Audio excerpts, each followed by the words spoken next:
Welcome back. So I get a lot of questions about my home birth that I did and my natural birth that I did. So I had both of my children with no epidurals, no Pitocin, nothing like that. And a lot of people ask me how I did it. So in the next few videos, I'm going to be sharing my birth story. And in this video right now, I'm going to be talking about how I prepared for my natural birth. I'll just do it with that little So Rich.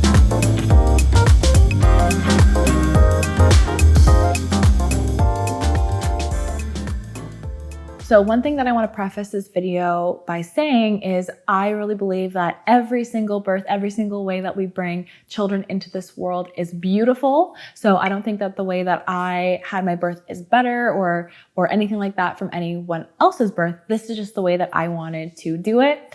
And I know for me, watching natural births was really inspiring for me and taught me a lot. And so I just wanted to share some of the things that I learned in my own journey. So before I gave birth and before I was even pregnant, having babies was actually one of my biggest fears. I don't know where I picked it up, if it was from hearing moms and aunts and women in my life talking about birth, or if it was seeing imagery about it on movies where, you know, the woman's giving birth and screaming and everything like that.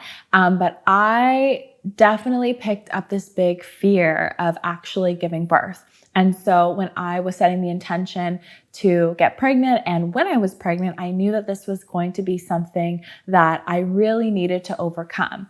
And so just like how I do mindset work for anything in my life, whether it's growing my team or a big business goal or health or whatever it is, I actually did mindset work for preparing for my natural birth as well. So one of the first things that I did, and one thing I would always be aware of, is my thoughts and my affirmations. So the stories that we're telling ourselves and the words that we're saying, they're affirmations that are essentially describing and defining our life.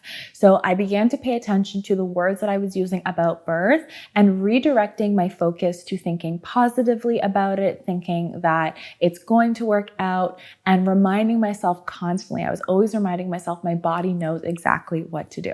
So I often think about it as, you know, when we go to the bathroom, we know what to do. We don't have to read a manual on how to get things out into the toilet. Sorry, that's the TMI. And so what I reprogram myself to do and to think and to believe as well is, you know, if my body can grow this beautiful human being inside of me without me literally needing to do a thing other than eat and drink healthy, then after 9 months, it also knows how to get this baby out of me as well. And so that's what I started to do, to reprogram my way of thinking and to trust my body and remind myself that I know what to do and my body knows what to do and my subconscious knows what to do. Another big thing that I did was I recognized that I picked up this fear of birth from imagery that was outside of me, from videos or movies or people talking outside of me.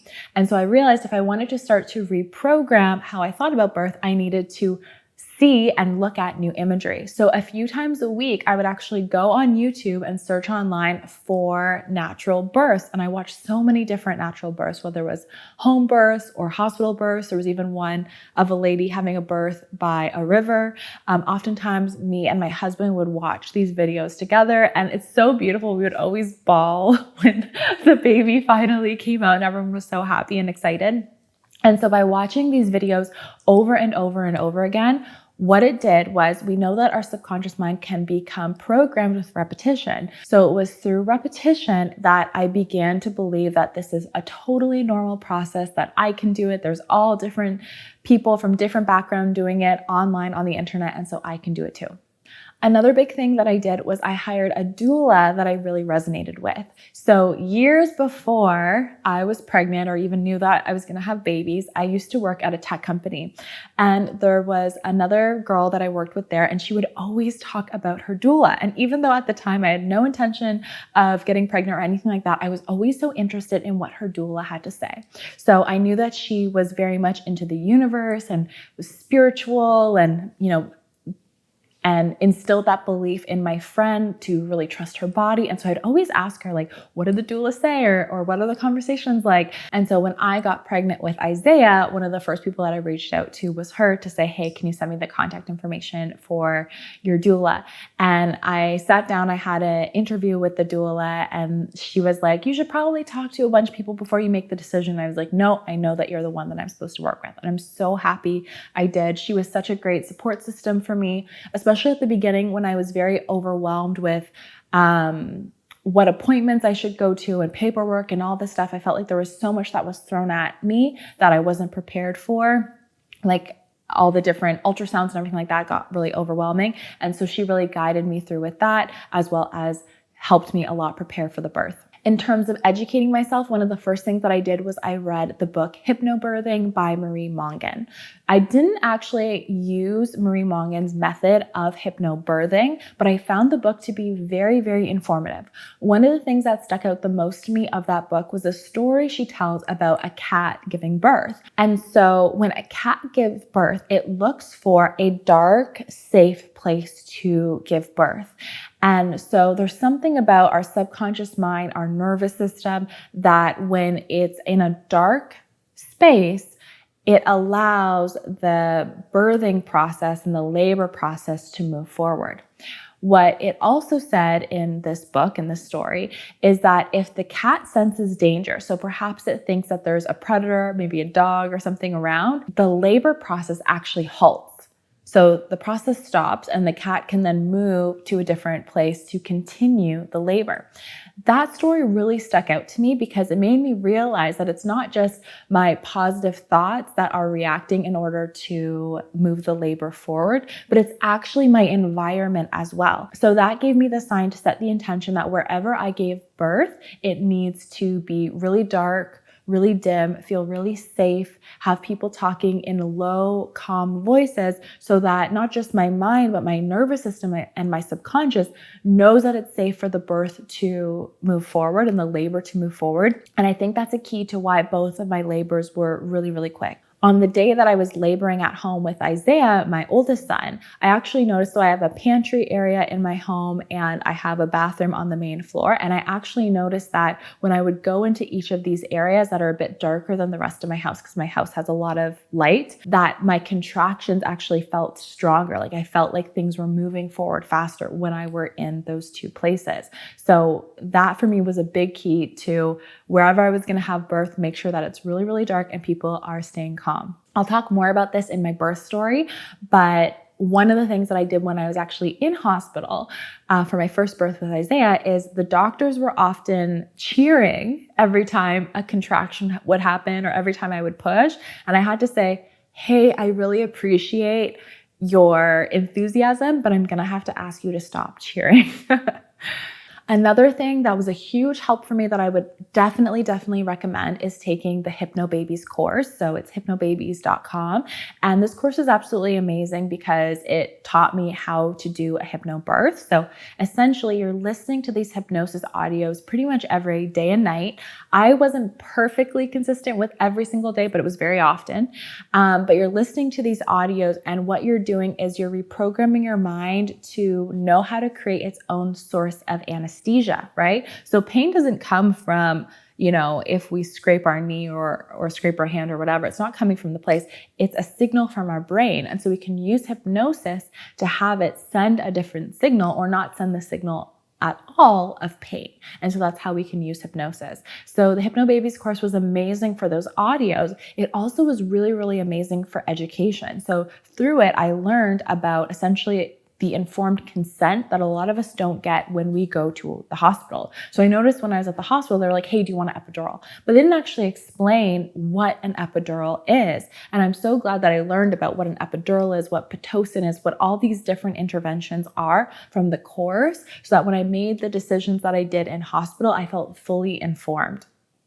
I've spoken to other women who have had hospital births, and sometimes what happens and what they've told me is that the nurses or the doctors might push a certain procedure without giving them a full idea of what will happen when they take that thing. So for example, I spoke to someone before who said that the doctor or the nurse pushed an epidural, and then once that person had it, they then told them, oh, you're not allowed to eat after having it. And so the person said that they might have made a different decision had they known that they wouldn't have been able to eat and had to go such a long time before they actually had their baby. I think she said it was over 24 hours later. So I absolutely love the Hypno Babies course just for learning and education. Even if you don't want to do a hypno birth, I would definitely recommend it just for the education component of it as well. Another thing that I would do very, very often is actually visualizing my birth. So I would visualize how every single thing would go. I think that really prepped my mind to get ready for what was going to happen. It actually came to the point where I started having dreams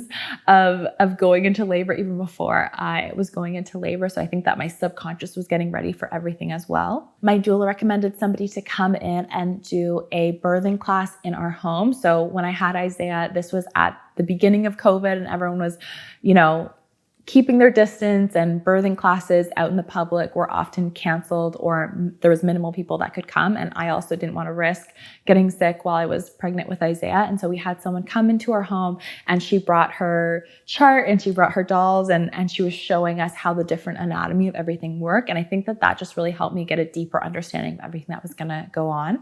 EFT tapping was one of my best friends as I was going through my pregnancy and also in labor. So whenever I could feel any contractions or any pressure, I would use EFT tapping on that. Before I got pregnant, I would use EFT tapping if I ever had cramps. And so I continued to do that throughout my pregnancy. Anytime any nervousness or fear came up as I was moving towards it as well, EFT tapping was such a great tool for me. Another big thing that I did was breathing exercises. So I didn't do full on breath work, because when you do a full breath work exercise, sometimes it can change the oxygen levels in your blood, and I didn't want to send any risk to my baby. But what I did do is I practiced deep breathing. So I would do deep breathing for 5 to 10 minutes, slow deep breathing to not alter my state or anything like that. But what I found was it really put me in a sense of calm, and I could feel it rewiring my nervous system. So the state of anxiety that used to be there literally just melted away. So what I would do was essentially breathe in for about 8 seconds, breathe in as much as I could, filling my belly, filling my lungs with oxygen, and then breathing out for about 16 seconds and completely emptying out my lungs, and just doing that over and over and over again for 5 to 10 minutes. And I found this daily practice really helped me gain control of my breathing. And this deep breathing actually helped me when I was in the labor process. So I think sometimes what happens when people are experiencing pain is they try to resist it.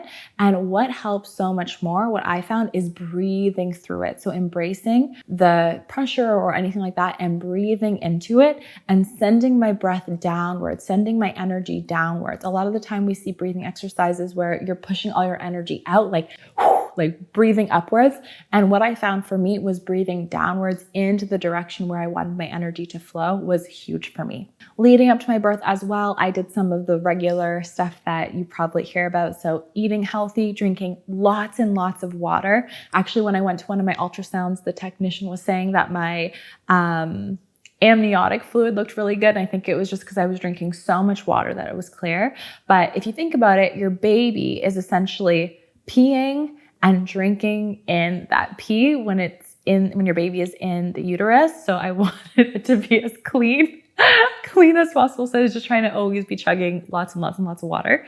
I'd also aim to do stretches and hip openers just to help the process. I don't know if it really did anything, but it helped me mentally feel like I was doing something. And one other really big thing that helped me is thinking about how things were going to go when I was in a hospital. So I really thought about how did I want to advocate for myself. I had my birth plan. I knew I wanted to have dim lights. I knew what procedures and interventions I did or didn't want to do. And as you know, I didn't really do any interventions.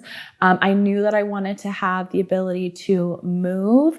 I didn't want to just labor in one spot, but I wanted to have the ability to move. So I thought about all these different things that I wanted in my birth plan. I shared them with my husband, my birth partner as well, so he could support me in advocating as well. And I actually thought about the type of conversations that I might have, especially if the people that worked in hospital weren't supportive. I got really, really lucky with a positive team that was there while I was laboring, but I'd also heard stories of sometimes the people in hospital don't want to support you being able to move around or whatever it is. So I was mentally prepared to have that conversation if I needed to. I think sharing everything with my husband and my birth partner as well ahead of time helped me have a sense of ease, so that I knew that if I was too focused on one thing and couldn't talk about something, then my husband could advocate for me.